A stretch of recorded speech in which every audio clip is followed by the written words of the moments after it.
किसी ने बड़े कमाल की बात कही है कि इस दुनिया में दो व्यक्ति श्रेष्ठ होते हैं। पहले वो जो शक्तिशाली होकर भी माफ कर देते हैं और दूसरे वो जो दरिद्र होकर भी दान कर देते हैं। नमस्ते, मैं हूं आरजे कार्तिक। एक बड़ी छोटी सी कहानी है। एक गुरुकुल में 30 शिष्य पढ़ते थे। उनमें से एक शिष्य जो था, उसकी बहन की शादी होने जा रही थी और उसे छुट्टी चाहिए थी। वो अपने गुरुजी के पास गया और जाकर कहने लगा कि गुरुजी 3 महीने बाद जो है मेरी बहन का विवाह है, मुझे छुट्टी चाहिए और अगर कुछ मदद हो जाती। वो बात बात में कहने लगा कि शायद कुछ गुरुजी अपनी ओर से मदद कर दे। गुरुजी ने उस बात को आई गई कर दिया, टाल दिया। जब शादी की जो तारीख थी, तिथि थी, वो पास आने लगी तो गुरुजी ने उसे बुलाया और कहा, बेटा छुट्टी चाहिए, चले जाओ और एक किसी शिष्य को ले जाओ अपने साथ ताकि तुम्हारी मदद करेगा, तुम्हारे किसी मित्र को ले जाओ। उसने कहा ठीक है गुरुजी।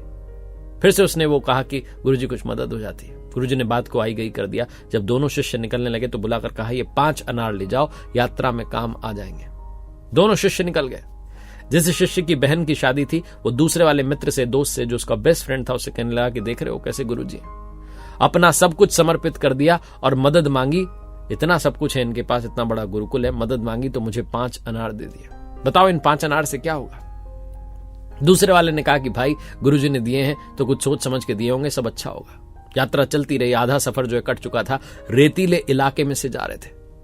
तभी जब ये दोनों वहां विश्राम करने के लिए रुके थे, तभी इन्हें मुनादी की आवाज सुनाई दी। राजा का एक व्यक्ति आकर के ढोल बजा करके चिल्ला चिल्ला करके कह रहा था कि क्या किसी के पास में अनार हैं? दोनों शिष्य जो थे एक दूसरे को देखने लगे और सोचने लगे अनार तो हैं। जाकर के मिले उस व्यक्ति से, कहने लगे हाँ भाई अनार तो हमारे पास हैं, चाहिए क्यों? उस व्यक्ति ने बताया कि राजा की बेटी बड़े दिनों से बीमार है और वैद्य जी ने दवाई दी है जिससे अनार के जूस के, अनार का जो रस होता है उसके साथ ही दी जा सकती है। अब अनार कहां से लाएं, हमारा तो रेतीला इलाका है। ये जो दोनों शिष्य थे उन्होंने कहा कि अरे हमारे पास में अनार है, 5 अनार है। उसे वो अनार दे दिए। व्यक्ति जो इनको साथ ले गया राजमहल में। राजा बड़ा प्रसन्न हुआ। राजा ने बुलाया और बड़ी आवभगत की। बोले वाह कमाल हो गया, मैं तो सोच रहा था कि मेरी बेटी अब बचेगी नहीं, लेकिन ये अनार पता नहीं कहां से प्रभु कृपा से यहां तक पहुंच गए। आप दोनों पता नहीं कैसे यहां पहुंचे, सफर में मिल गए, सब कुछ ठीक हो गया। बताइए मैं कैसे आपकी सेवा करूं? जिस शिष्य की बहन का विवाह था उसने कहा बस हमें जाने की आज्ञा दीजिए, मेरी बहन का विवाह है, मुझे वहां पहुंचना है। राजा ने कहा क्या बात है, आपकी बहन का विवाह यानी मेरी बहन का विवाह है, हम उस विवाह का कार्यक्रम धूमधाम से करेंगे, आप चिंता मत कीजिए। आपने मेरी बेटी का जीवन बचाया है, मैं आपकी बहन का विवाह धूमधाम से करवाऊंगा। राजसी तरीके से, राजसी ठाट बाट से विवाह संपन्न हुआ।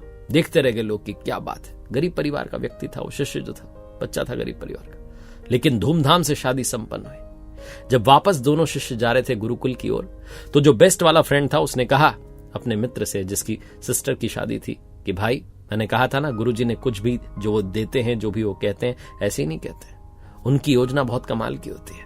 उन्होंने 5 अनार दिए तो कुछ सोच समझ के दिए होंगे।